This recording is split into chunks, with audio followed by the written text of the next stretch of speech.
Salut mec, aujourd'hui nous avons reçu un Traxxas Rustler 2 roues motrices qui nous vient de CT, qui a acheté ça d'occasion et qui me l'a envoyé pour que je lui fasse une petite révision. Nous avons une petite radio Venom qui n'est rien d'autre qu'une vieille fût à bas, par contre déjà avec le petit display, donc on a quelques petits réglages bien sympas comme l'expo et les butées, tout ça. On a l'engin. Donc livré simplement, comme je vous le dis toujours, quand vous m'envoyez un véhicule pour révision, envoyez-le avec un minimum d'artillerie pour qu'il soit le plus léger possible. Donc pas besoin des roues, j'en ai ici, pas besoin de l'hypo, j'ai là, les prises, j'ai tout ce qu'il faut pour adapter, pas besoin de la carreau, sauf s'il y a des travaux à faire dessus, genre peinture ou réparation, pas besoin de la radio, sauf s'il y a des réglages. Donc ici, on aura des réglages à faire, on va s'assurer bien sûr, 1, 2, 3, effet, que tout soit bien bindé.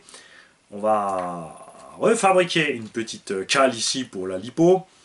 Cet engin roule avec une 3S assez haute, donc il y a une cale en bois, des rondelles, enfin c'est un peu atroce ça, hein, franchement. Laissez tomber ce genre de bricolage à coups de poids et à coups de rondelles, évidemment quand on l'a fini on est content, ça fonctionne.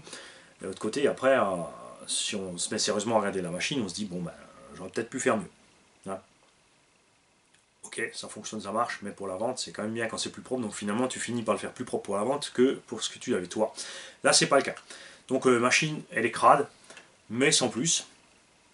Niveau du diff, tout a l'air de bien aller, bien souple. Les roulements, ça m'a l'air pas si mal que ça. Ça, c'était un brushed à la base. Le brushless, ça les tire en ferraille réglable.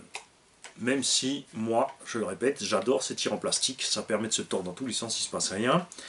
On a des amortos arrière alu qui ne sont pas Traxxas, ni option Traxxas, ça va venir d'une autre marque. Donc si quelqu'un sait d'où ils viennent, je les montre d'un peu plus près. Avec un méga débattement, mais de toute évidence réglé trop ferme. Ça, faut se méfier, quand tu es réglé trop ferme en deux roues motrices, ça donne rien. Il faut vraiment, surtout que là, tu profites d'un gros débattement. L'idéal sera quand le véhicule sera posé, qu'on soit un mini hauteur de suspension. Ce qui permettra sur les ornières de laisser les roues au sol et d'avoir suffisamment d'appui à l'accélération. Voilà. Il nous manque là-dessus le pare-choc arrière, à moins qu'il y ait, je ne sais pas s'il n'y en avait pas sur le Rustler, mais il me semblait qu'il y avait aussi un petit pare-choc à l'arrière. Je vais voir si j'ai quelque chose pour toi, ça se trouve j'en ai encore un qui traîne. On a encore les suspensions d'origine, les fusées d'origine, les charpes d'origine, donc les amortisseurs avant d'origine, donc le véhicule n'a pas été spécialement violenté. On a le cerveau d'origine aussi, ça c'est très bon. Après c'est vrai que c'est un engin léger, donc le cerveau là-dedans il tient quand même un petit bout.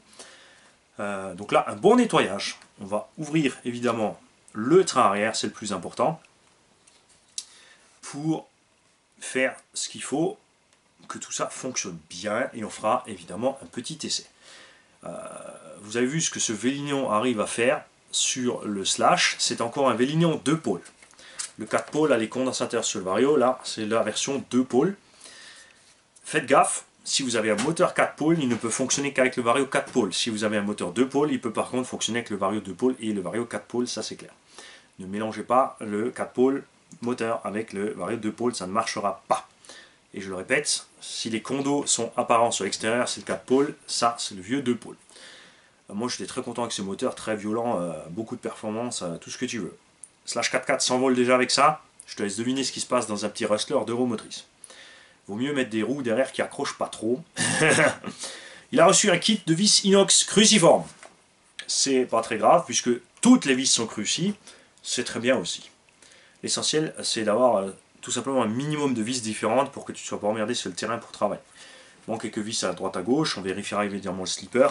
On verra le fonctionnement de tout cet engin.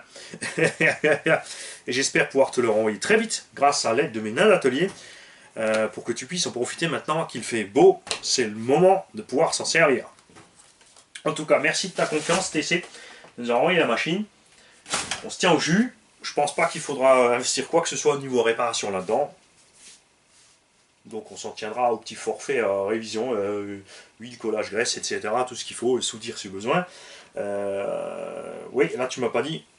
Donc tu peux le dire sur la vidéo si tu veux. Là tu es en DIN. Est-ce que tu as des lipos DIN aussi? Est-ce que je laisse le DIN ou est-ce que tu veux que je te change les prises? Salut et bonne journée.